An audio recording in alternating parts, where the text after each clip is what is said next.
Kelsey, Beaupre!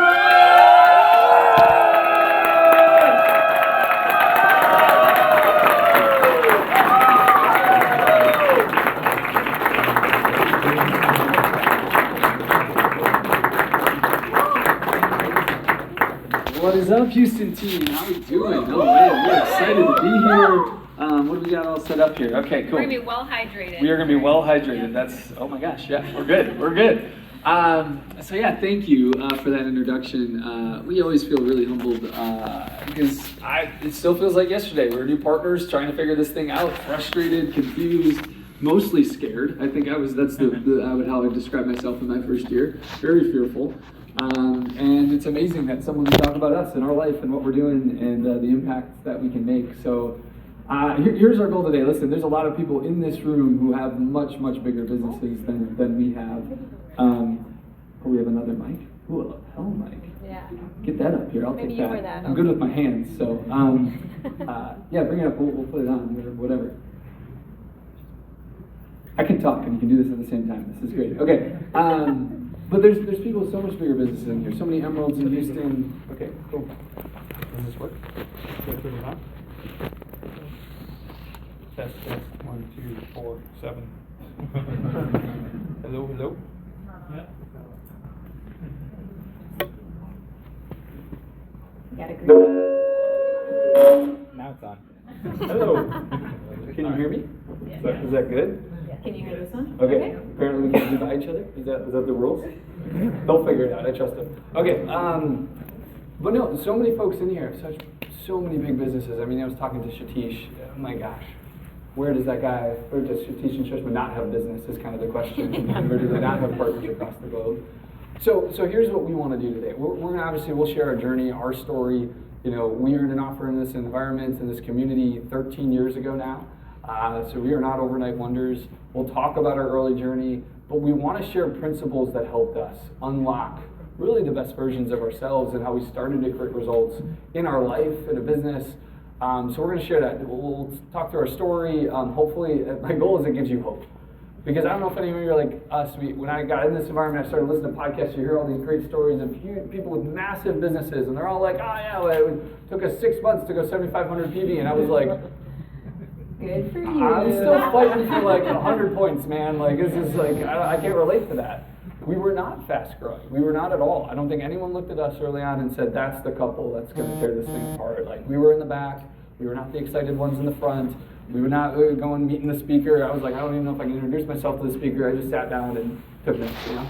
So hopefully we give you some hope that, hey, if we can figure this thing out, this is a vehicle that if you choose and you're willing to do a lot of work, you can create an amazing lifestyle, in my opinion. And we're so excited about that. So we are, for those of you who don't know us, again, we have an amazing group of mentors that have helped us along our journey. We're sponsored by Mason and Allie Eddy, who are up in Wisconsin. All of our entire uplands up in Wisconsin now. And then Doctors Eddie and Cassie Kutnick, some of you know them. Kyle and Lauren Wills, who are upline to them. And then obviously Craig and Carrie, we're part of their organization. And we just feel so blessed. Those are the people who've been in our corner since day one, who've helped us, who've crafted us into who we are. And all of you in this room have somebody like that. You have an upline, you have a growing upline, and one of the best pieces of advice, so there's one thing you can take today, is that relationship is what did it for us. It's what kept us in the game, it's what kept us growing in our belief, and the best thing you can do is build a relationship with someone who has a vested interest in you and is where you want to be. And we'll come in and share things, but a lot of you, we're not your coaches, we're not your mentors. So if we say anything today that's different from what your coaches, mentors say, please, learn from them. Go back with them, make sure you're aligned in your strategies. But we want to treat you like our team today, if that's okay. We're going to share our story and the mechanics and things that have helped us. So yeah, anything you want to say before we dive in? Take it away. Okay. So let's give you our background. So again, we grew up in small towns in Wisconsin, and we are by most nature academics. For me, I was not amazingly talented at anything. I liked sports, wasn't super good at sports at any degree, but I could study.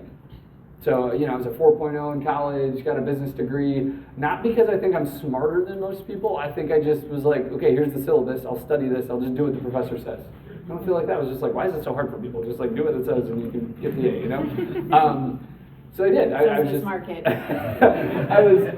I was an academic though. I spent time. I probably spent way too much time studying, but I did. And you know, my whole goal, and I got a business degree, as I was like, I'm going to go work for a couple of years. I'm going to go get my MBA.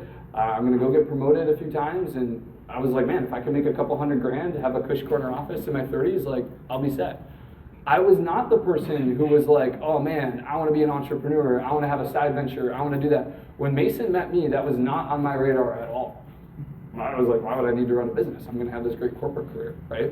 But what woke me up is I met Mason in college, and we were engaged at the time. So we were one of those couples. I got engaged our junior year, got married the weekend after we graduated, and all I could think about is she picked the most expensive PA program in the country to go to. And in the state of Wisconsin, I don't know what it's like in Texas, but when you marry someone, their debt becomes your debt. It is all your debts. Your name is on it till the day you die.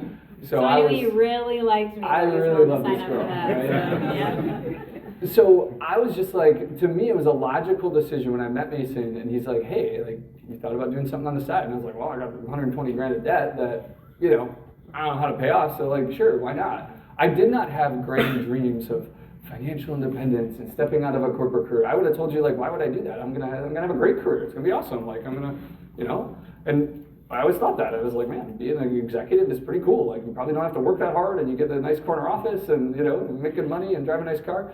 But then the reality hit when I started working, and I was actually part of a leadership development program, and I got into the bank, in the banking industry, and I saw all these high-level executives who made a lot of money, and I was like, whoa, you're stressed out. You complain about your job more than you are like, this is awesome.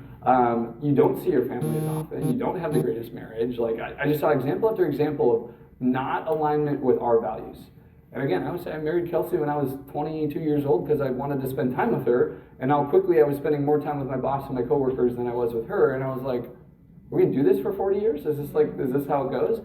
So this is what kind of woke us up to, hey, maybe there's more to life. Maybe we can have a bigger vision. Maybe we can have a bigger dream. And thank goodness we were part of this environment. So I think no matter where you're at on your journey, whatever reason got you into this room, that you earned an offer to get mentorship, it's good. There's no approved reason that you have to want exactly what Mike and Kelsey have or what your coach and mentor has, but you have to have a reason.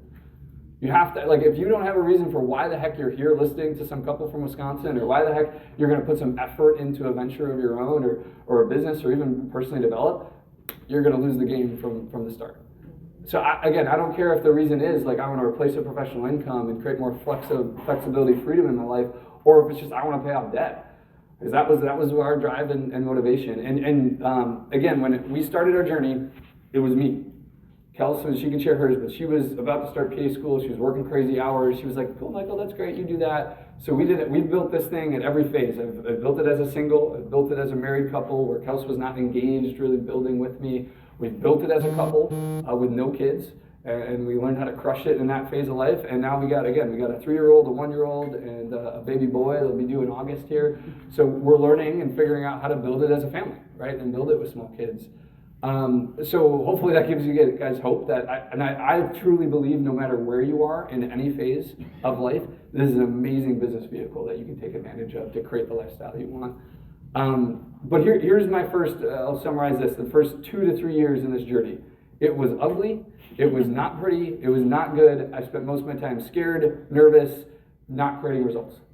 Because when I got started, I always tell people, everything went wrong. Nothing, I can't point to one thing of like, ooh, early win for Michael. Nope, nothing.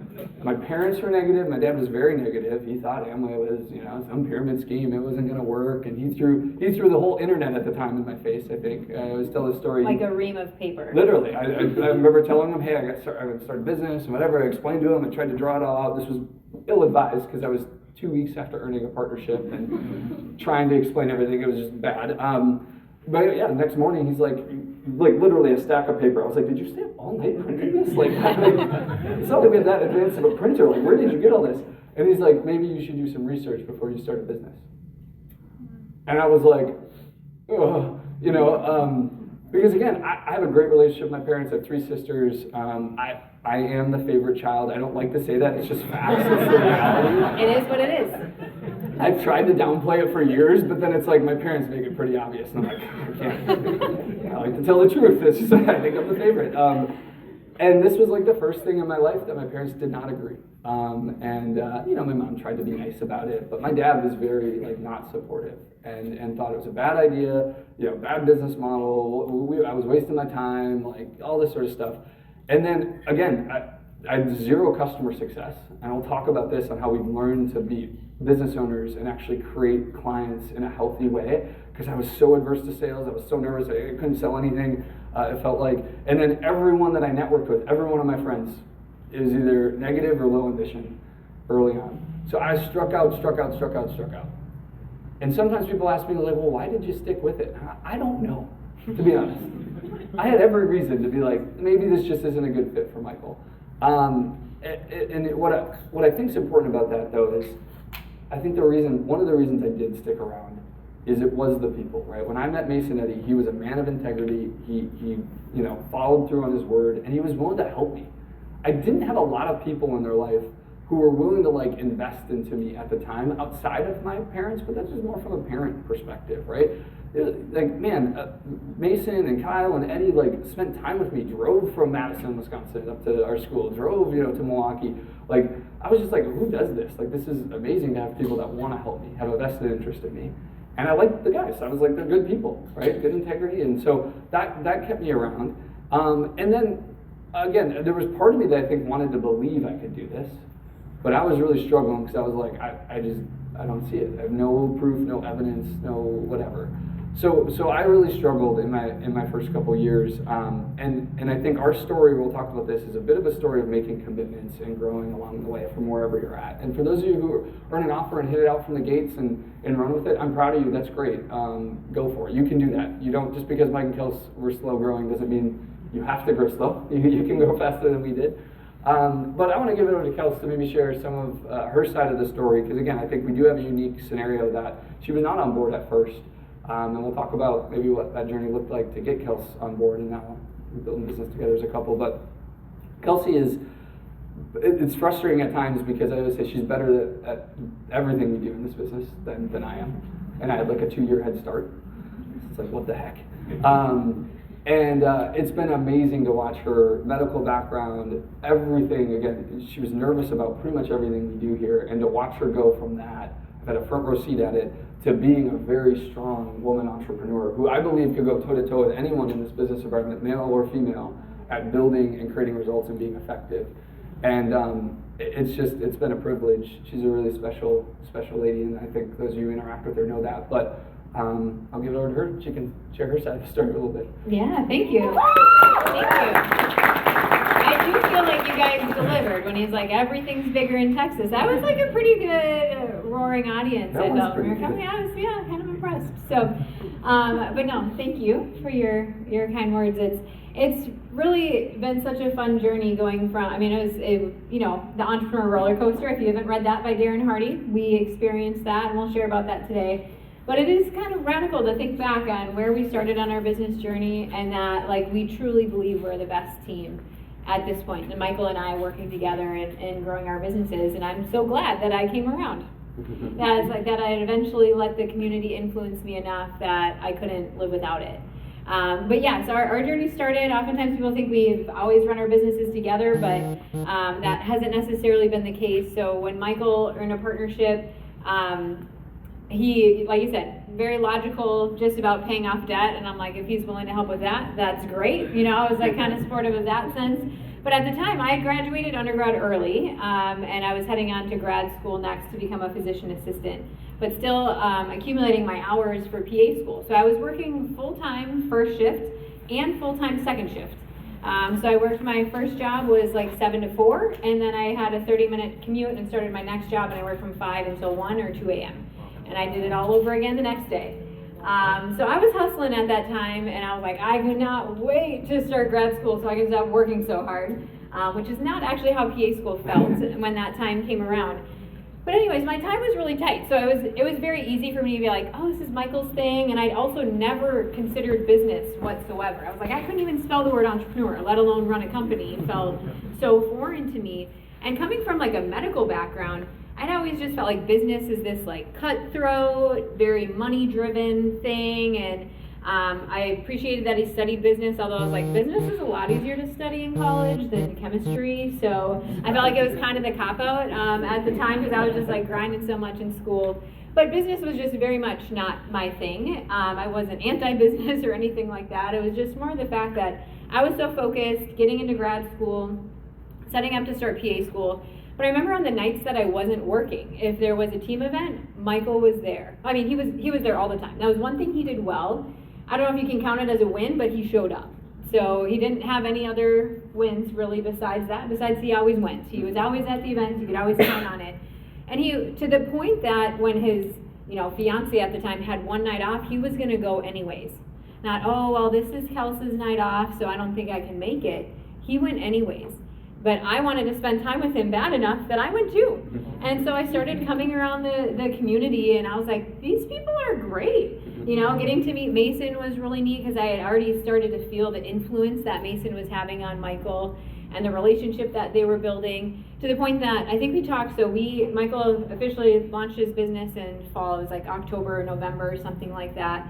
We got married that May, shortly after that. And Michael basically met Mason in October or November, and by May he was in our wedding.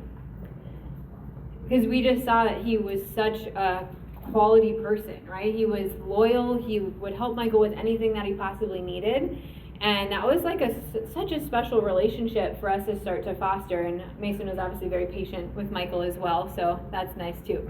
But anyway, so I was, hustling for PA school, and it just was really not on my radar running a business whatsoever. But Michael continued. What I remember happened is he went to his first conference. And you guys see Michael today, and I find him to be quite a captivating speaker. Like, I love listening to Michael. If I just got to sit back and watch him for the next 3 hours, that's my choice.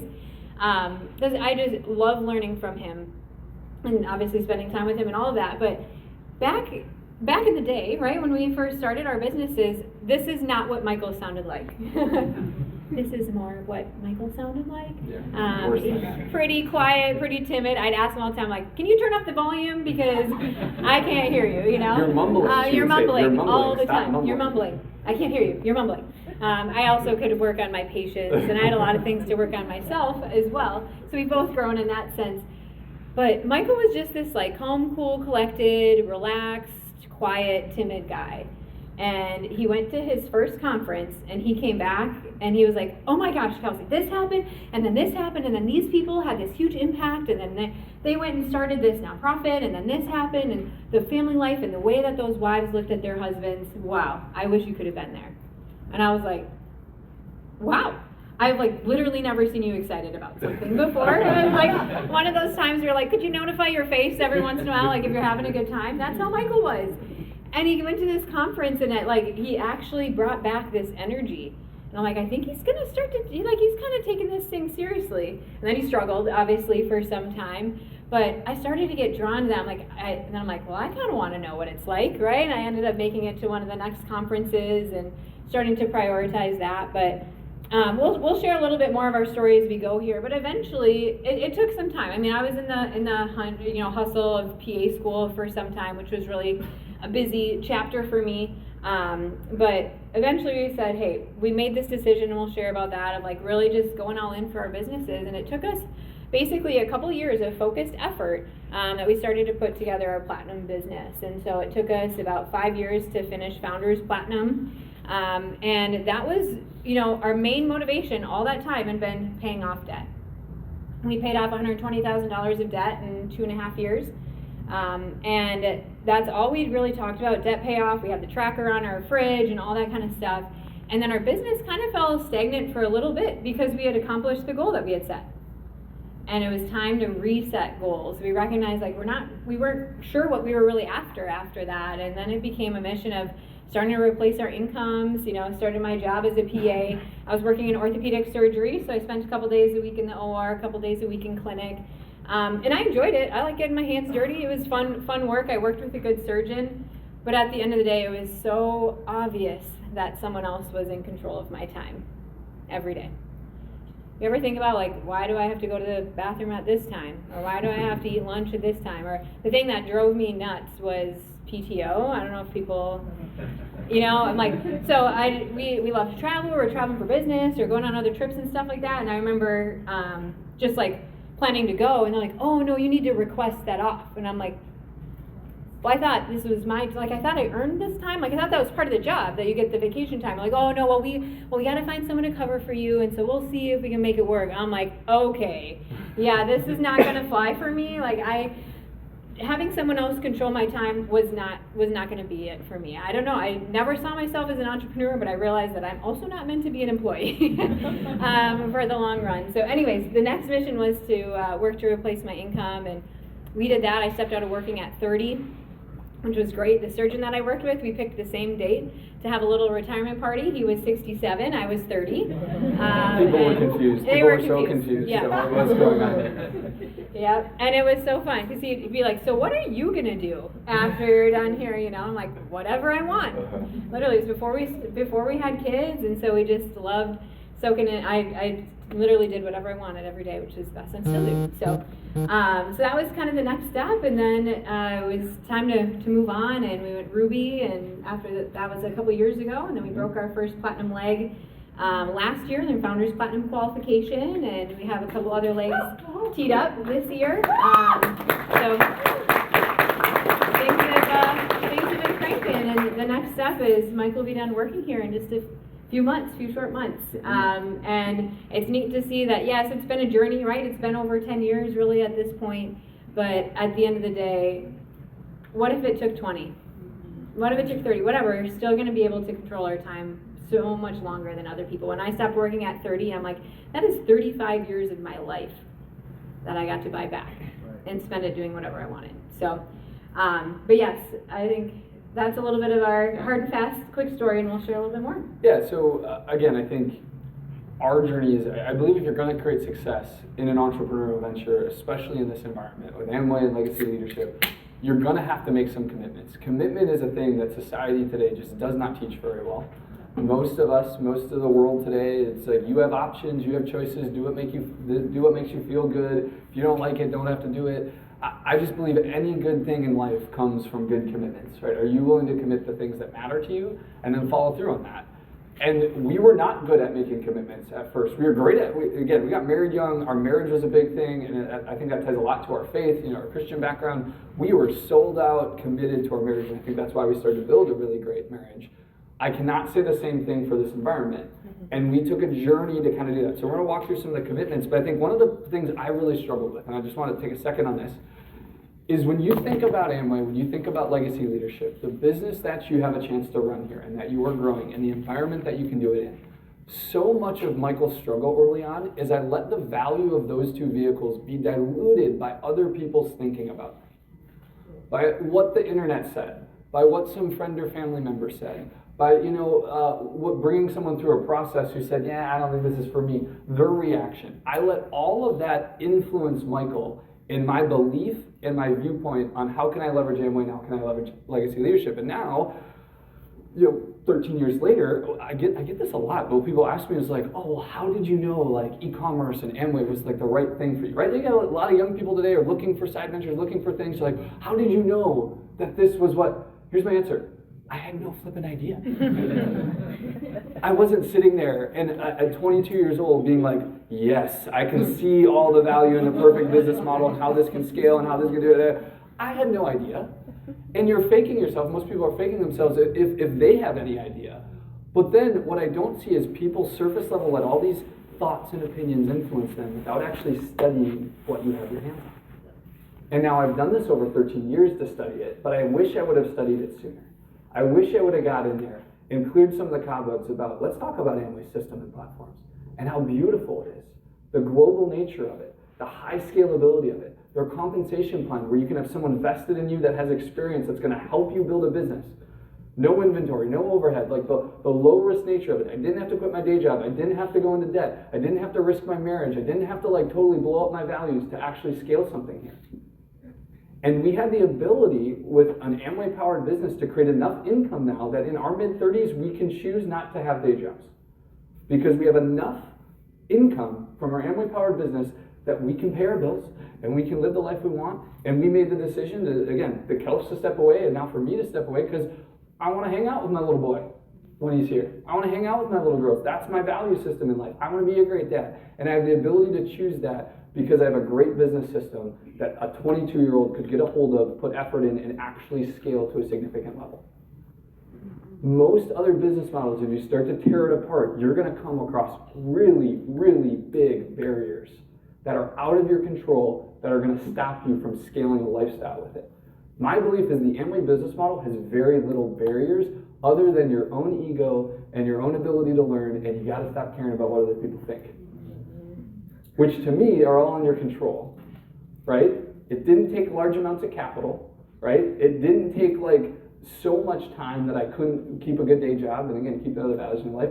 The hurdles there were low, or was reasonable. And then you talk about legacy leadership, and I think we downplay this. We downplay the value of this room, the value of the relationships of the people sitting next to you. And I think, again, I think I could go on and on about this, but I won't. I'm going to stop. But like when you think about Amway and legacy leadership, and then you look at where the world's going today and the trends, I think both of these systems and platforms are miles ahead of where the world is going. Right? You just think about health and wellness and the industries and the expertise that Amway has built over 60 years. And the people are more and more catching on to what they put in their body matters and good products and clean products and organic and transparency. It's amazing actually, I think, where Amway's going. I could be more, again, I started as a new partner being so afraid of sales. Like I never used vitamins or whatever stuff in my life. But I'm so fired up about the direction that Amway's going from a product category, growth potential in that industry. But then legacy leadership is really interesting because this is a real community of real people, real values who have a vested interest in you. This is very rare. Like think about who else has a community like this in any other industry. It's not very common, but what you're going to start to see, I believe this a lot. We're in the world of AI, right? This is coming fast. So everything that you read and go through is going to get more and more artificial. Every social media platform is going to get more and more artificial. Are those really real people? Was that written by a real person? Was that really? And when you have the infrastructure all filled with automated AI-generated things, real people become a premium. Real relationships. You're going to start to see this. Private communities are going to start to be the thing. Legacy leadership has been doing this for decades, folks. And the fact that you get access to a private mentorship community that is here, that is real, that have a vested interest in you, that you can get together with. Yes, we use technology and you're going to be virtual a lot. A lot of you have teams everywhere. But the fact you can get in this room and get around a private community of shared values, of shared success that can help and empower you, everyone is looking for that. And more people are going to look for that. You just got to get good at telling that story. And Michael's problem at first is I couldn't communicate this way at the beginning. Why? Because I was deluded by all this other stuff. Oh, that's just you're going to one of those meetings where they're just going to brainwash you about like creating financial independence. And I'll tell you guys, any negative you ever hear about Amway or legacy leadership, I heard it. I read about it. I dove into it. It was probably some of my problem. I went on every down like rabbit hole you could go down the internet about all that stuff.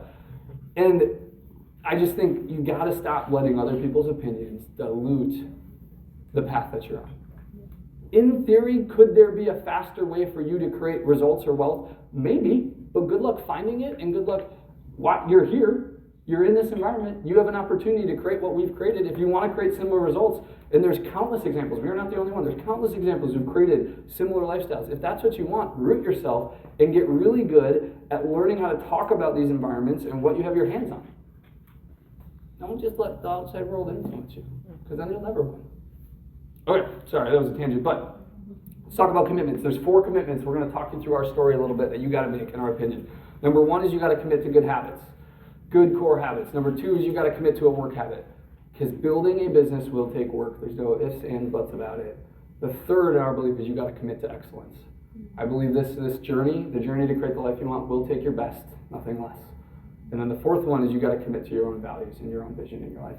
This is what Kelsey and I had to go through, and we were not, again, I think if you can make these from day one, man, you can grow fast. But why did it take Mike and Kelsey, right, a couple years to really get going? Because we were slowly working on making these commitments on our journey. So do you want to chat?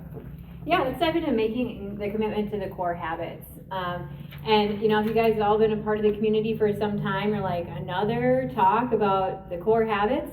Well, there's an interesting reason why we keep talking about it, because it's actually pretty important. And it's part of, I relate my business journey so much to my experience, in PA school and prepping for PA school. I think it's why I personally have been able to create some success in this environment, is starting to put that level of commitment. But with PA school, so yes, I went to a very expensive PA school. Part of that is because it was one of the top PA programs in the country. There were 1,700 applicants for 25 spots in this program. So it's like you kind of had to be near perfect on paper, essentially, to get into this program. And the reason that it's such a prestigious program is because they have a 100% pass rate on their boards for like decades. So if you want to be a good PA, you should go here, essentially. And so I was thrilled to get admitted to this program. But even when I was touring the school, going through my interview processes and stuff like that within the program, they were very clear on what their expectations were. Because they want to uphold their standard too, right? They get to have a high standard because they have an abundance ratio, right, of people that are interested in applying for their program, but they're also very clear on what it took to create success. You are not allowed to have a job while you're in PA school. That would be distracting. We need this to be your top priority. My classes, so we had class 40 hours a week. I sat in a lecture, like literally watching PowerPoint slide after PowerPoint slide from 8 to 5 days a week. And you guys can't handle an hour and a half team meeting. Like, come on. Yeah, right? Oh my God. Going through 80 slides in an hour was the average. And now try to go study all of that stuff, right? So I spent about 40 hours a week in class, 30 hours a week studying outside of that, because that's what it took to actually stay up to speed with the content, right? So anyways, one of the rules that they had is if you miss one class period, which means 1 hour of those 40 hours of the week, it is 3% off your final grade. So you better show up, right? And I never missed a class or anything like that during PA school. They said, you're also here to dress to impress. Dress like you're a PA. So all of you who had virtual classes or you wore your sweatpants to school, like I can't relate. But what they said is fake it till you make it. They said, fake it until you become it. And so all of these just different little things that they had, as radical as I felt, I'm like, 3% off your final grade, that is literal insanity. But everyone showed up. Everyone passed all their boards, and they've continued to pass their boards for the last 10 years since I finished that program, right? So it works. So essentially, they go, here's our high standards, very clear on what our expectations are. All of a sudden, you come into this environment, you want to be elite, you know what the expectations are, and now you're trying to negotiate if you should read a book every day. It sounds ridiculous, right? When you put it in that context, I'm like, okay, I could probably read like a paragraph at least, right? So when you break down the core habits, the commitments that it takes to just work on your personal development, it's not just because it looks nice on paper or because someone felt this one book was impactful. Time and time again, the people that you guys see on stage, you listen to podcasts, so much of the success they've created has come from the core habits that they put in. Reading and listening every day. During PA school, it was reading like a paragraph or maybe a page. I wasn't reading a ton, but I still did every day because I started to recognize the positive input that came from reading, right? Reading will teach you things about yourself that no one else can teach you. Your coach doesn't know it about you, your significant other doesn't know it about you, you don't know it about you until you read that book, right? Reading Personality Plus was that for me, one of the first earlier books that I read. Magic of Thinking Big, that one I read, it was so impactful the first time I read it every single year for the first 5 years of our business journey. So there's so much stuff that's in books that we're missing the opportunity to learn from because we're not readers. You guys, before Michael earned a partnership or we started, accessing this community, the last book I had read was in 6th grade. Holes, if you're familiar, right? So it was a new habit for me to develop, but they kept talking about it and they said, this is what it takes to honor a partnership or to do these core habits. I'm like, okay, so I'll just do it, right? Because that's the same thing I did from a PA perspective. Listening to a podcast every day. Shouldn't be that difficult. How many things are influencing you every single day? Started to recognize, during PA school, It's an interesting environment because so there's of these 25 people that applied, they're obviously all, basically 4.0, super high strung, type A to the max, really driven, very competitive people. And now you put them in this tiny little room and you give them 3 exams a week and they get super stressed and very high strung in a very toxic environment to be a part of. Obviously I built some great relationships during that, but it's just a bunch of high strung people. I needed the podcast to help me dilute with the stress that was coming in at that time. But even at that time, I was listening to 7 minutes of a podcast on my drive to Michael driving me into school and 7 minutes on my way back. So I listened to 14 minutes a day of a podcast. But I did probably more than some people in this room have maybe listened to today, right? We all have the time. It's just a matter of making the time. So committing to the personal development habits. The second thing of plugging into the community, committing to the association. This was something that I almost let be negotiable, but Michael was so loyal, right, plugging into the community. And very quickly I started to realize that this was my oasis. This helped, getting around the community was my sanity. That's what helped me get through during PA school. I needed the environment. I said I was kind of like a leech on the environment at the time. I'm just trying to suck the life out of the community because I needed it to get through the next day, to study for the next exam, but it became so quickly non-negotiable. Coming to conferences, it's like I know everyone has things in their life, and usually for me it was 3 exams the next week, and it felt like finals week every week. And I remember, I can study on the way there. And I remember getting up at 6 a.m. at the conferences, sitting in the hallway and studying because I couldn't miss being around the environment. So if you can make some of those things non-negotiable, it can start to grow you so much. And the fact that I committed to it, I was going to work to get the most out of it as well. You guys are all here, so I probably don't even need to talk about coming around the community, right? But are you here just because your coach said you should be here, or because you just, whatever, I already bought the ticket and I don't want to waste the money, or whatever that is? Or are you here because you want to get the most out of the event? I started to have such almost limited time around the community that I'm like, I had to get the most possible out of it, right? Your level of commitment is going to determine the level of impact that the community can have on you. So, plugging into the community. Third thing is building out that solid volume blueprint.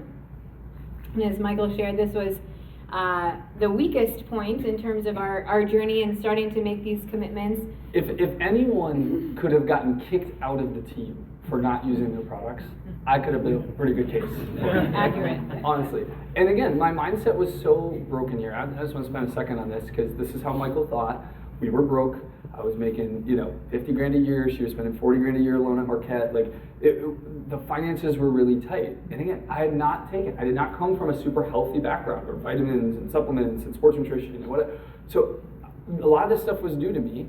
And it's like, I was so afraid. It's such a middle class mentality of these products are a little bit more, expensive than when I bought growing up. So it's like, I gotta be really careful on my budget and what I spend, and I'll use a case of excess this month. That's it. Like literally 10 PV ditto for a year. I do not know how Mason was just like, dude, you're done. You're off the team. Come on. You're gonna show up at everything. You hear us talk about this, and then you still don't use the products. Smart but dense, maybe. But again, here's my honest fear was, and I want to break this down for people. I had a fear. It's like, well, what if I start spending all this money that I don't have on these products, and then this doesn't work out for me? I spend all this money. I spend a few $100s a month, and a few $100s a month, and I don't make this work. I'm gonna waste all this money on products. And then how embarrassing will that look? I look like a fool. I told people I tried to run a business. I spent a few $1,000s on products, and I didn't do anything. Right? I was scared of that. But here's the challenge I have for you. Let's take where you're at. Find a group of 30 people at your same income level, same job category, and let's look at their budget compared to your budget. If you spend $300 a month on Amway products, $400 a month on Amway products, and they don't, do you think their savings is going to skyrocket and their wealth generation is going to be huge? Is the reason that you guys are all independently wealthy is because you're spending money on Amway products? This is such a middle class mentality, and I had it. I'm guilty of this. Of I don't want to spend money on my product. Because that's going to make a difference in your life, really? It's not like that money's going to go into your investments. That money's going to be blown somewhere else. You're spending it on stupid stuff anywhere. I was, and most of your peers are.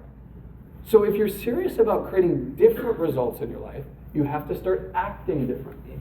And in my opinion, stop finding $400, $500 in your budget today that you're spending on somewhere, on something. I don't care if you make 6 figures, I don't care if you make 40 grand a year. You can find $500 that you're wasting somewhere, and you can say, I'm gonna use my own products and invest into a business vehicle that can actually change the trajectory of my life. And again, this is what I do for my day job. I build business cases all the time to tell the bank where to spend money, where to invest money, what products to build, what to do, and what the return on that investment will be. I've made the bank millions and millions of dollars, and I can forecast and build a business case and say, here's how to do it. I could put a business case together, my friends, of the money I spent on Amway products is probably the best return on investment I've ever created out of any investment I've made, out of anything I've done with money. I could make a case. The income we generated, the business we generated, because I was willing to use some gosh darn products, get to know them, and that led to client development and build a team, is some of the best return on investment I've ever had. But I didn't, again, I can say this now, 13 years later, I struggled to get that mindset early on, okay? And you might too, and that's okay, but man, please, you gotta break down some of that middle class mentality of just I'm gonna save some money, I'm gonna save some money.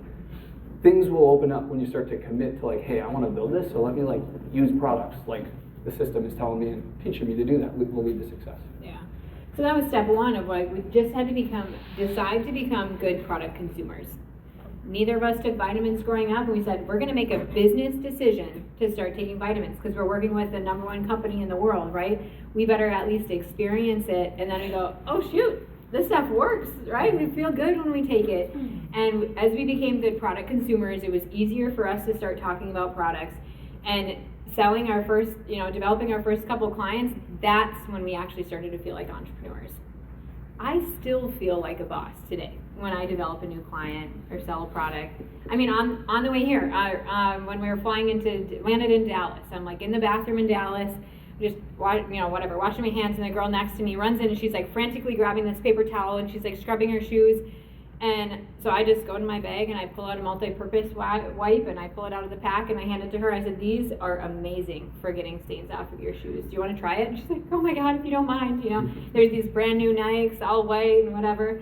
And she's scrubbing it and I'm like, do you want another one? And she's like, sure, yeah, if that's okay. I'm like, yeah, no problem. And she's like, oh my God, it worked. I'm like, I know. I literally feel that way every single time I use them. I'm always regret that I don't take the before picture because I'm like, well, it's not actually going to get cherry. If you guys get cherry on things, I'm like, I recently bought cherries at the grocery store and the girls are just covered in cherry. No problem. I'm always like, I don't need to take the before picture because what if it doesn't actually come out? Every time it comes out, I'm like, Kelsey, you should have taken the before picture. But anyways, she was so grateful. She's like, where do you get these? I'm like, I run my own business. So this is one of the products that I have. I can shoot you the link. She's like, that would be amazing.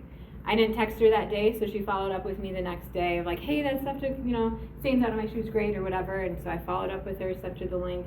It's did that feel like sales? No, it felt like I kind of saved her life because she was pretty ticked that someone stepped on her shoe at the airport and she was so grateful, right? Followed up with me and sent me some messages and stuff, right? So eventually we just had to become good product consumers, and every single time that people saw us or people started to see us consume the products, it was easier to develop that client volume. But it started at home, right? And now over time we've grown that to we're again pretty good consumers. So it's probably 400 PV of just product that we're consuming. And we typically do 800 to 1,000 PV a month of volume between clients that we've developed over time. And I remember there was one year that we said, we're just gonna commit to developing 2 new clients every single month this year. That's 24 clients, nothing crazy. Now, do they all still order from us? No, but a good batch of them. That year is where a lot of our core clients came from, actually. So. Okay, so read, listen, get around the team, right? Have a good volume blueprint. The last one is mentorship, right? This is a huge key point, and I very much believe people do not. Most of you in this room, you do not need more knowledge. You just need a good example you can follow. You probably know the basics enough. Are you in the back pocket of your coach? And you have that relationship that you can follow. Because I think, as human beings, what we're really good at is not believing in ourselves and then justifying our actions. That's human nature. We are experts at this. We are great at discounting ourselves, not believing ourselves, and then justifying why we didn't do something we know we were supposed to do. And in my opinion, this is why you need a personal mentor in your life. This is what a Mason, a Kyle, an Eddie, a Craig did for Michael, is they told me to pull my big boy pants up, you'll be fine, here's the next step, we believe in you.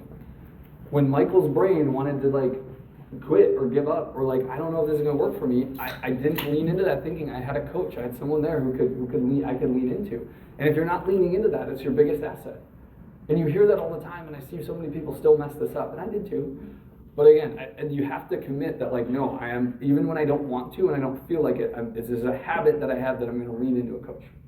Right? Even when my brain says no, I don't need to, it's not a big deal, you gotta make that commitment, okay? So that's step one. Those habits screw you. And again, we started to do that early on, but then the next commitment is like a commitment to a work habit.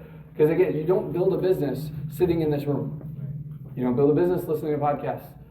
Like, I love being here, but this is not like growing our business. You grow your business by getting out there and networking and bringing people through an evaluation process and developing partners. And we had a huge gap on this, and here's why. Because when I started to, I sucked at everything. I was scared to network, I was bad at networking, right? Timid, mumbly Michael, like imagine me shaking a hand and being like, legit, like this is how it was, okay? And it was not good. It was like, how the heck is anyone gonna be like, no, I know what that guy's doing. It's like, no, you couldn't even understand me. I struggled so much at everything in business development in terms of building teams. And that, we started to do a little bit of work, and it was just so like depleting, and we weren't used to like, hey, it's gotta be messy, it's gotta be, you're gonna fail. It was hard for us, but here's the big turning point for us in our work habit is we had to get down to like, why the heck are we doing this? And are we really gonna give our best? Because up until then, we started to figure out some core habits, but in terms of doing the work, we were still like on both sides of the fence. Like, we're excited, we wanna do some work. Oh, what if this doesn't work? We're excited, can we really do this? And we were like teeter-tottering, and we were probably like 1,000 PV. And again, Kels talks about some of the habits she was building. That was all great and all. Understand, she was not doing any work. Like Michael was doing most of all the work. Just plugging in, doing that.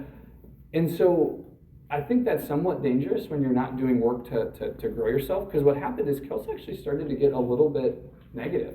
Not like this business is bad, but more of like, can we really do this? Michael, we've been working at this for 2 years, going on 3 years. We maybe 1,000 PV. We maybe had 4 or 5 people on our team coming around. We definitely had more people that quit than we still had. We didn't have a lot of results, and at the time we were both making 6 figures. Kelsey had a good PA career. I got promoted a couple times in my corporate world, and we had some very serious conversations. I'm like, can we really do this? Is this for us? And again, brain started to go into justification mode. Well, if we didn't, we'll be okay, and we make good money, and we'll pay off the debt eventually. And I still had this. There was something I couldn't explain it. I couldn't get it out. I couldn't articulate it, probably because my communication still sucked. But I just believed. I was like, man, I feel like we need to continue. We need to do this. And Kelsey was like, Michael, show it to me, prove it to me. Like, is this really working? And we were frustrated as a couple. And so some of you have heard this story, but we literally sat one night in our 600 square foot apartment. We got a legal pad out because for whatever reason, this is what made sense in my head. It's like, I can't talk to you right now, so I can't get my feelings out. So I'm going to write them down. So I wrote down how I felt. Like, if we're not going to do this, what else are we going to do, right? And I slid the paper over. But what if it doesn't work? And she slid it back. And I wrote an answer down. And I slid it that way. And this was like an hour-plus conversation on paper. I wish we would have kept the paper. I don't know what we did with that. There's some juicy stuff on that paper. Yeah, paper. I mean, it was a therapy session. We got all the deep concerns out, like how we really felt, right? Well, if you would actually work and do some things, maybe we could actually do it. So there was a lot of things we wrote down on paper, but what was interesting is we got down to the core of like, what else are we going to do to build a value-based life? We knew our careers were not the answer. We knew in our hearts that if we justified and said, you know what, we'll be fine, we were settling. And we did not want to settle for just a good life when we had seen the evidence of great, amazing, beautiful lives in this community, the full package. And we came out of that conversation, and this is where we kind of got to. We said, man, we didn't have any other answers. What else are we really going to do? That was as good as this. So we came out of that and we said, you know what, if we're going to do it, we got to do it. We got to go all in. We got to just put our best out there, because we were real with each other. We're like, we haven't been putting our best. And we kind of locked hands as a couple, and that was a pivotal point where I was like, we both got to do the work, and we both got to like really make this happen. Now, some of you think like, oh, okay, and then everything just started to work. No, wrong, no. It was ugly, it was dirty, it was frustrating. We did not go out and create all the success right away. But that started the journey of us really committing to doing 8, 10 meet and greets a month, like consistently. We started to figure it out. And every month we got a little bit better. Every month we crafted our skill a little bit more. But we finally had committed to being like, we're not just going to do the best we can. And if we did one meet and greet that month, like, oh, we did our best. Let's do the next game plan. We were like, we need to do this. We need to be professionals about this. How do we figure out how to make it work? And some people were like, well, what did you do? I don't even remember what I did to book the meet and greets. I did everything I could. Like, I got off of work, and I always, if I didn't have appointments, I was thinking about how do I book something? What do I do? What can I do to network? And was it strategic? Was it great? But no, but I was just like, part of me was like, I gotta prove this to my wife. Like, we just had this intense paper conversation, like, I gotta, like, as a man, like, I gotta back this up. Right? I can't come home and, like, watch TV and just watch sports. Like, she's gonna take that pad of paper and slap me over the head with it and be like, what are you just talking about? So, like, we were just finally committed to doing the work, and that's when we started to see, right, progress and things come together. Yeah, we just actually prioritized our business. It's like we were coming around, we were doing the core habits, stuff like that, like Michael was talking about, but we weren't, like, hustling. Did we feel like we were doing the work to actually earn the results we ultimately wanted? Nope. Right? We thought about it a lot, though. Michael is the king of overthinking, so he sure spent a lot of time thinking about our businesses. It was on the radar, or we were thinking about it, or preparing a game plan, or something like that. But how much time do you spend updating your ditto or preparing your game plan versus, like, actually executing on your game plan or developing clients and getting out there and doing the work? So it's a matter of, like, we got to simplify our life. We have to start prioritizing time for our business every single day. I remember setting the rule that we're like, we can't sit on our couch until we've gotten contact for the day or we've finished all of our appointments and we've called everyone on our team that we've been meeting to. This is a really good rule. That actually really helped us. Couches are terrible. They suck you in, it's so comfortable, and now that's probably where most of your scrolling happens, on the couch. Well, what if you just don't sit on the couch? It still works today in our household. Yep. Like, if I go sit on the couch, Goner. Today, even with all the great mindset, the great business success we have had, whatever, I sit on that couch, guys, oof, unproductive. Not good. Yep. We had that, it was a really special couch. It was like a $200 Craigslist find. Our team was like, whenever you guys are getting rid of that, we need that couch. It was like, this couch was very comfortable, and but we earned that couch every single day. We started to just go, hey, what else can we simplify in our life? What events can we start to actually control our calendar? People love to spend your time for you. People love to spend your money for you, right? And so where is the time? I mean, I started waking up earlier in the morning because I'm like, I got to get some stuff done before I even start work, before I'm driving in. I started surgery at 6:30 in the morning. I got up earlier before that so I could get some productive time in for our business. If you actually want to start to change the results you have in your business, you have to change something. I don't know what that right thing is for you, but it's usually making more space, more time for your business, but also intentional focus and actual work. It's one thing to block off some time, but then when you're like, oh, well, I guess I don't have anything to do during this time, so it's fine, I'll do it tomorrow, or maybe I shouldn't call that customer yet, like I'll call them tomorrow. Everything gets pushed off till tomorrow, but if you want to hit your goals in a decent timeline, you might not hit them you likely won't hit them in the timeline that you set. Something has to change. And so that's when we started to go, we just need to prioritize our business and, like, actually take things seriously. But it still took some time to go from there. So I've been looking at this timer, and I'm like, these guys are doing it wrong. They keep putting more time on the clock. It's coming up, not down. Okay, I figured how smart I am. It took me like an hour to figure that out. The timer's going up. And I was like, why, every time I look there, we have more time on the clock. Anyways, okay, so commit to a work habit. The next thing, though, I don't think we talk about enough is I do believe you have to commit to excellence. This does not mean perfection. This does not mean you're going to be awesome all the time. I had a bad meet and greet last week that you guys listened to it. I'd be embarrassed for you to listen to it. I was passive, I was late, like whatever. It did not go well. I didn't ask the right questions. It was a little awkward. Doesn't mean you're perfect. But there's this mindset of like a pursuit for excellence. And what really started to craft with me is I shifted from the thinking of I had to stop trying to get lucky and I had to get good. Most of us, and I spent a lot of time doing the work early on trying to get lucky. Oh, I did 4 meet and greets. Oh man, maybe we're going to get a good one, right? Like you're sitting down with someone like, oh, I hope this goes well. Oh, I hope the team evaluation goes really well for them. Like, you know, and you're just like, you're trying to get lucky. We don't want to admit it, but ultimately, you want the work to be easier. It's human nature to do that, right? Like, maybe if I do 3 meet and greets this month, I'll still launch someone. And I don't have to do the other 7, right, to get, you know, to the right numbers. You have to just give that up and be like, listen, I'm not trying to get lucky anymore. If I do, great, but I'm not trying. What I want to get is good. I want to master my craft. In the next session, we'll talk about what that's looked like for us and how we've done that. But when you get good at something, everything gets easier.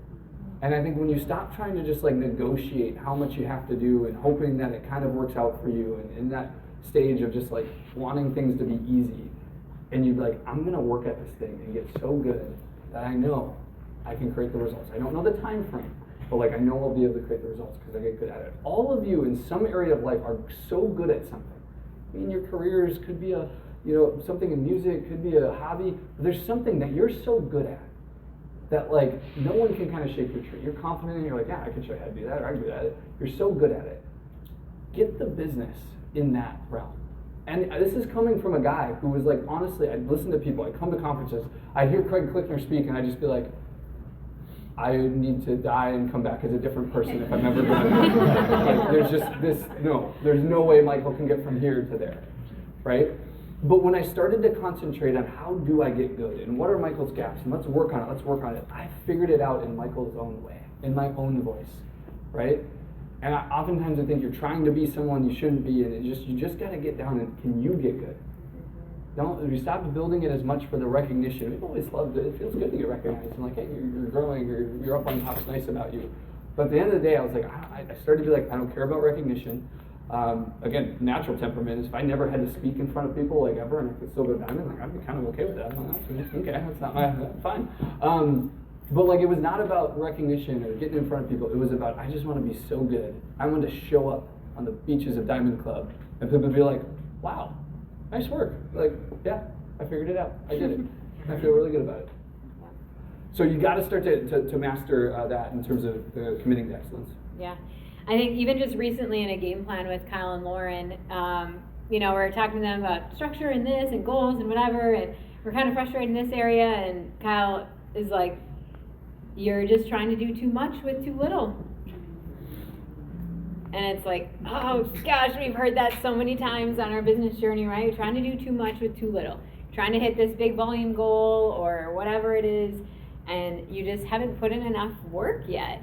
And that has been our story so many times. I mean, we're all I hope you're hopeful of creating results and things like that. But likely it's sometimes the gap is the actual, work ethic or the skill. And the same thing happened with process appointments where we just weren't doing enough to hone that skill. So there was one summer that I'm not sure why we came up with this idea or what motivated it. I mean, I know what motivated it because we were just sick and tired of running bad process appointments and we wanted to get good at it. But we decided that we're like, all right, let's figure it out this summer. We're gonna run 100 meet and greets this summer. That is our goal. So they say put your goals in front of you. So what did we do? We were still living in this 600 square foot, income restricted housing. Smelled not great. People, every time you get a waft of something, they're like, this reminds me of your guys' old apartment. We're like, yeah, if you get my vibe. But anyways, so this a lot of magic happened in this apartment. But so we said, put your goals in front of you. So what did we do? 100 Post-it notes. We put on this door, the utility door that was in our little living room area. 100 Post-it notes. Every time we booked a meet and greet, we put a little cross on it. Every time we actually ran the meet and greet, we pulled off the Post-it note. Every time you pull off that Post-it note, you crush it and you put it in the garbage bag. And we're doing it. We ran 67 meet and greets that summer. Right. We didn't hit our goal, but we sure learned a lot. We learned a lot. We grew more confident in our processes. There was 1 month that there was a ladies qualifier that Carrie put together, and Carrie is such an incredible woman for countless reasons.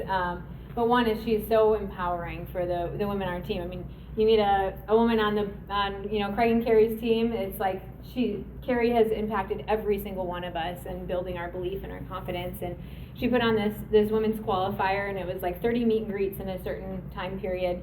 And I had just finished PA school, And in 1 month, that next month, I did 27 meet and greets because I wanted to earn my spot at that ladies qualifier. And that was the first time that I started to feel like confident in this environment, in that like environment. I mean, Craig's intimidating. Carrie is like, she is like a goddess, you know, she's like perfect at everything. And just like so loving and so bold and so just, she's an absolutely incredible person. And then like Lauren and Cassie and Allie and all these great people that I had to look up to, I felt intimidated for a long time. But when I started to do the work, I felt like I belonged. And that was so key for me, starting to actually commit to creating excellence. I had to be willing to rip off the Band-Aid, because for so long, I mean, I'd be like, well, this person's really sharp, Michael, you should run the meet and greet. You're so much better than I am, which I still agree, I still believe that. But at some point, he's like, Kelsey, you're gonna relate better to them, you do it. And we started to get in this conversation where I had to start running my own process appointments, and I remember just like starting to realize that there's some people only I can sponsor in this environment. There's some people out there that maybe they've been contacted 4 times, but you are actually the one that's going to be able to sponsor them. Because they relate to you, they relate to your story. But if you're not willing to put in the time to hone that, you know, craft your excellence and master your skill of running an evaluation process, you're going to miss out on those people. So we're not perfect, right? It's not like we've done that much work. I really don't. I think there's a lot of people that have outworked us in the last 13 years on our journey. Have we had spurts of that where it's like years like, oh my gosh, that's a lot of work? Like, yeah. But here's the mentality. Ask yourself this. Have you given your business your all? In your journey, wherever you're at, have you really laid it all on the table and given it your all? And what would that look like if you did? And that's why we did some of these silly things at times where we're just like, let's just go for it. And let's put our best that Mike and Kelsey can have. They'll leave it all on the field and go for it. And that's where we had bouts of like, oh, we did a whole bunch of work and it created some momentum. And yes, there's a consistency play in your business. It's going to happen over time. It's not like we did those 100 meet and greets and we sponsored, 30 people and like, oh, we're good. I don't even know how many people we even like launched through that because again, maybe our skill wasn't there. But the fact was, why did we do that? We were giving it our all. And I think every time we've seen people on our team really move on, like a Devin and Sam, who are our first platinum leg, when we saw them really like give it their all, we were like, wow, look what's happening. And there was so much where we just weren't giving it our all and giving it our best. And I think if you can say, hey, I'm gonna go for it, it's way more fun. It's way more fun when you just like let the inhibitions go. It's like we're giving it our all, whatever it takes, let's go. And again, can you do that for a period of time? Can you do it for a week? If you haven't done it for a week, try there. Start there. Do it for 1 week. Give it your business your all and go for it. Don't tell me you didn't have fun, right? And then do it for a month. And do it for 90 days. Whatever you need to do. But there's got to be a commitment to excellence. And the last one we'll wrap up with here is you got to commit to your values and the vision you have. And you hear this a lot. Like you got to have a dream. You got to have a vision. You call it what you want. Kelsey and I really like to think about these vehicles have helped us build a value-based life. And what we think the world needs more of is people building lives based on their values, not based on what other people in the media and just society in general will kind of make you think is what looks good, what's right, whatever. Because especially in the United States of America, my belief is like,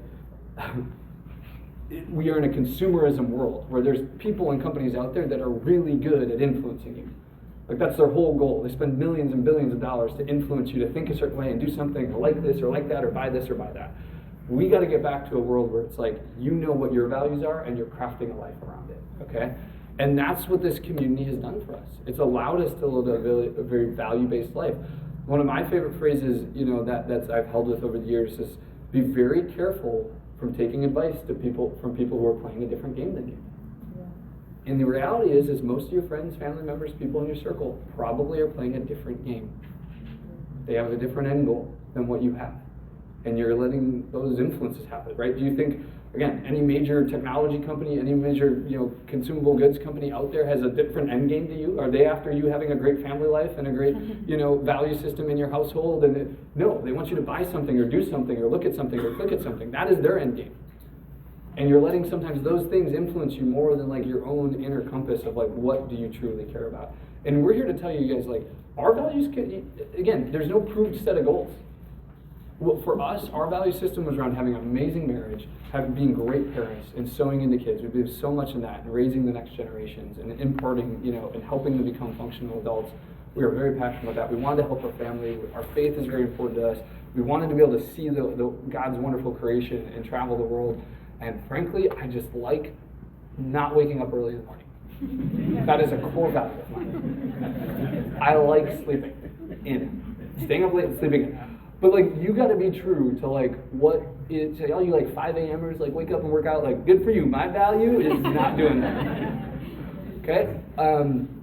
But you got to find your value system and learn to craft around that. And again, why we've been so convicted on like, why are we here, sharing, why do we continue to build our business? Because we just believe this vehicle gave us the ability to do that.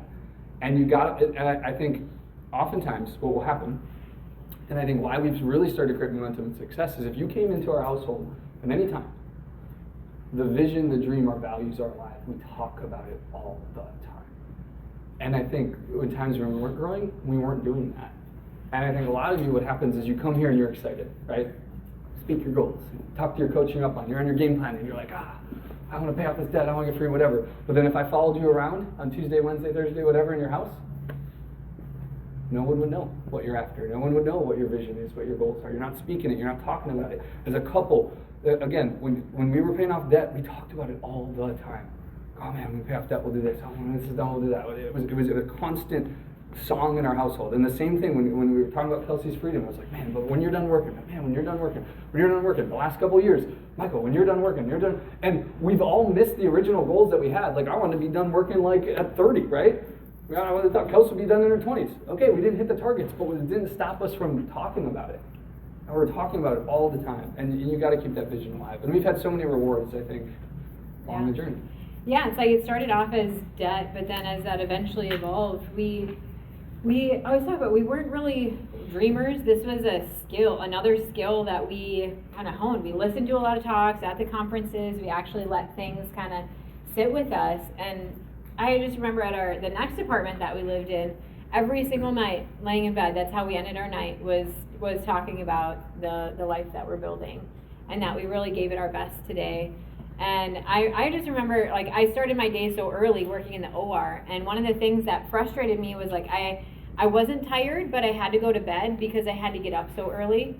Have people had that? That just annoys me, that I'm like, they're taking from my evening time even, because I have to, like, go to bed so that I can function tomorrow in the OR, And anytime we were talking about that, it's like, well, someday I'm not going to have to wake up to an alarm, and I can work out in the middle of the day, spend time doing what I want. Like, I remember after I stopped working, that it took some time. I mean, it's just like a new transition in your life, but going, wow, I have like I have all week that I can go through these things on my to-do list or whatnot. I mean, there is definitely the hustle for our businesses and stuff, but to go, I don't have to accomplish everything in just one day. I can do this on this day and this day and this day, and be able to start to pour into our family so much more, and travel, and it's just radical to start to think about, if you did give your business your all, and it did set you up for the goals that you actually want to create, how beautiful your life will become.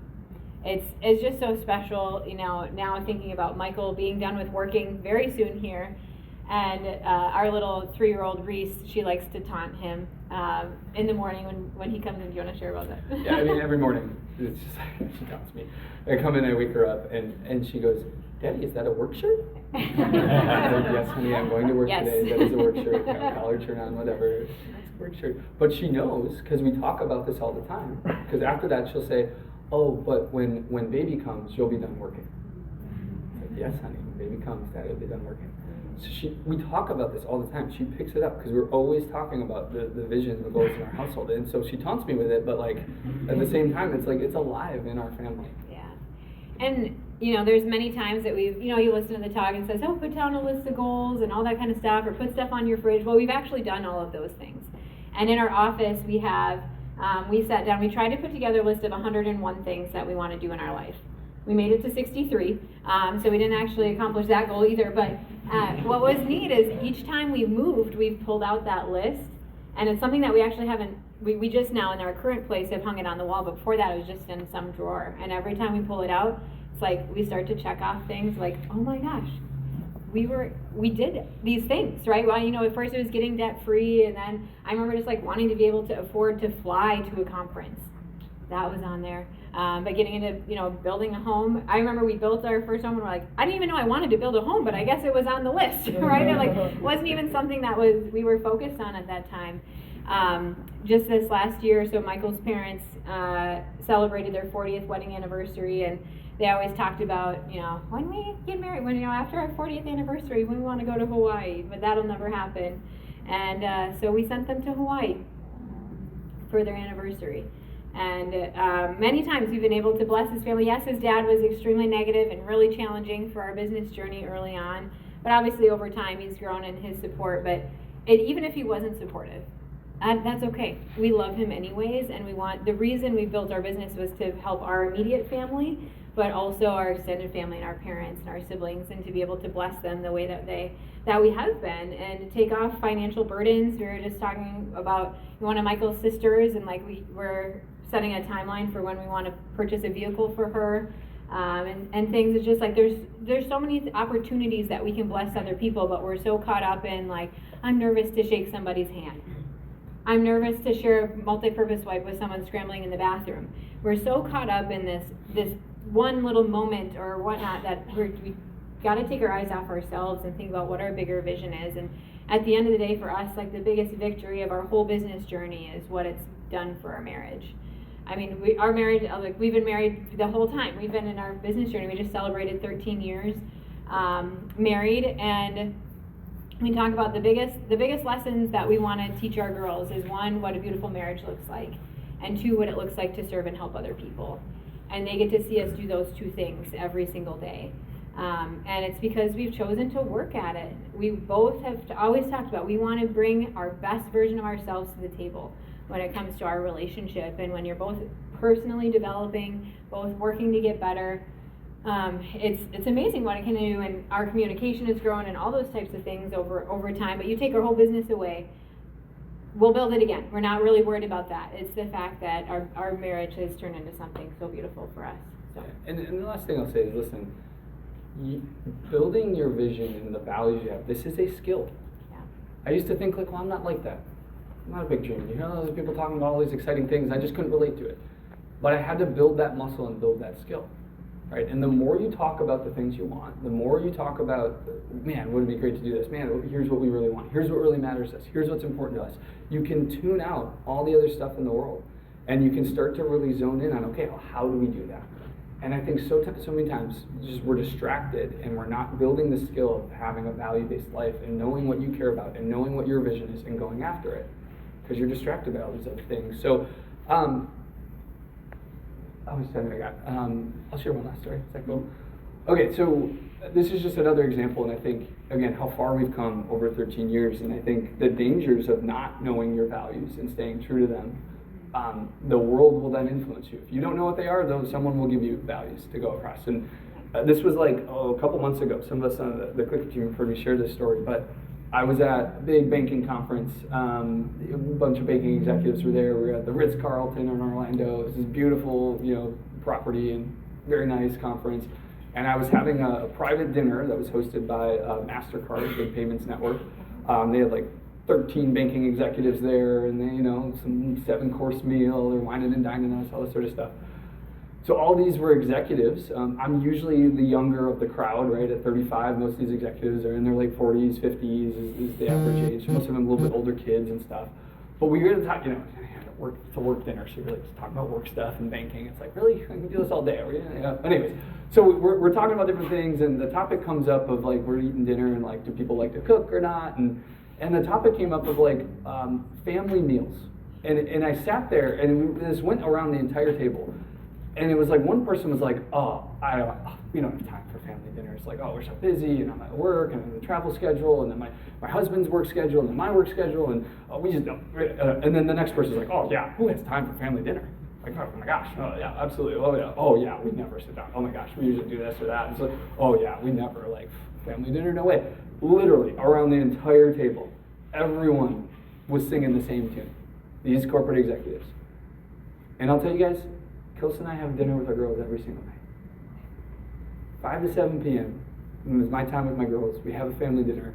I'm picking up food off the ground, because that's what you do with a 3-year-old and a 1-year-old, right, half the time. Negotiating with them to get them to eat certain things. And I love it. I love every second of it. I love doing the dishes afterwards, whatever.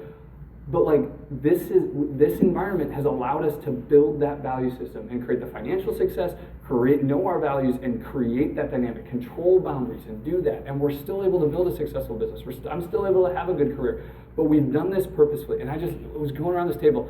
I don't even think I spoke up, because I was like, I'm clearly different here. But I just remember, like, honestly, this is what Michael said.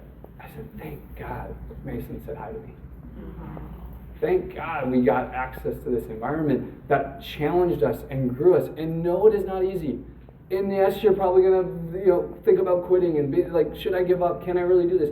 You will probably go through all similar things that we've gone through. But like, at the end of the day, you've got to ask yourself, what are your values and what's the life you're trying to craft? And when you find people in a vehicle that can get you there, block everything out and get really good at that vehicle. That's what we started to do. And we're really thankful for it. And we're just getting started. We're excited about the lifestyle. Again, I'm going to be done working. Why? Because we want to go help other people get closer to their values, build a business like we have, or bigger, and we're very excited about it. So we'll come back and talk a little bit more mechanics and some of the things that have helped us win through that journey. But thanks for letting us share. We'll hand it back to our host.